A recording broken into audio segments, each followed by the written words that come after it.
Today's subject, slavery. Today, if you were to say that white people were slavers, they owned slaves, specifically black people as slaves, nobody would dispute that. Everybody would just nod their heads in agreement. But is that true? If you were to look up the exact percentage of the white people that owned slaves, you would be shocked to find out that it isn't the case. Let's look at some exact statistics here. According to Duke University, when it comes to the states of the Confederacy, at least 20% owned one slave, while in other states it went up to 50%. One statistic they always leave out, though, is that if you take into account the northern states, in the 1860s, only 1 to 2% actually owned slaves. 1 to 2%. That means we're able to make this generalization about a group of people based off of the actions of 1 to 2%. But then people would say, wait, I'm talking about the Southerners, the white Southerners that had up to 20%, maybe even 50% in some instances. Those were the slavers.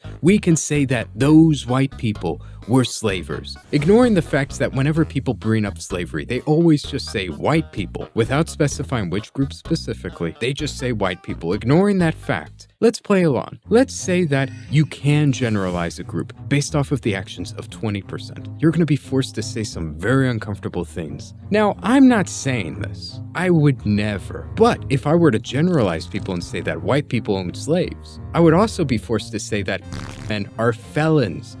Women have herpes.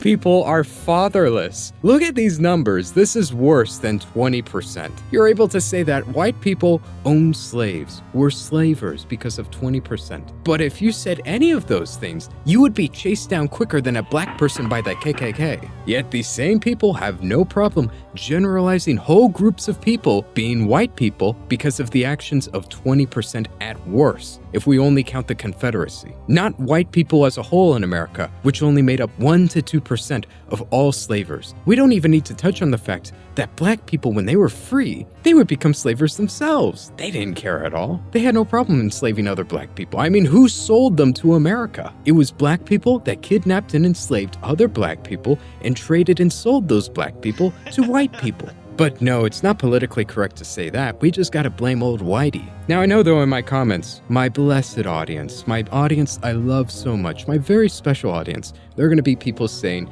well, it was the small hat people that were actually the real slavers. I couldn't find any data actually saying that were the slave traders. Like, that's a popular meme on Twitter, but I couldn't find anything substantiating that. I really think that people just made that up. But it doesn't matter at the end of the day whether it was the small hat people or white people, because at the end of the day, you shouldn't be allowed to say that white people were slavers unless you're willing to also say that people are felons, have herpes, people are fatherless. Personally, I would never say that in real life. People react very violently to words these days. Only in a civil society could we actually discuss these things. But YouTube, if you're watching this video, I want to clarify, none of those statements I made reflects the opinions of this channel. I would never say that people are dangerous or whatever. I'm just simply pointing out the hypocrisy of people who say that white people were slave owners. Because it's true. We're not allowed to generalize groups of people unless it's white people. That's my point. Nothing else. And that's the end of this video. It doesn't need to be any longer than this. I hope you enjoyed it. If you enjoyed it, be sure to subscribe for more. Anyways, have a good one.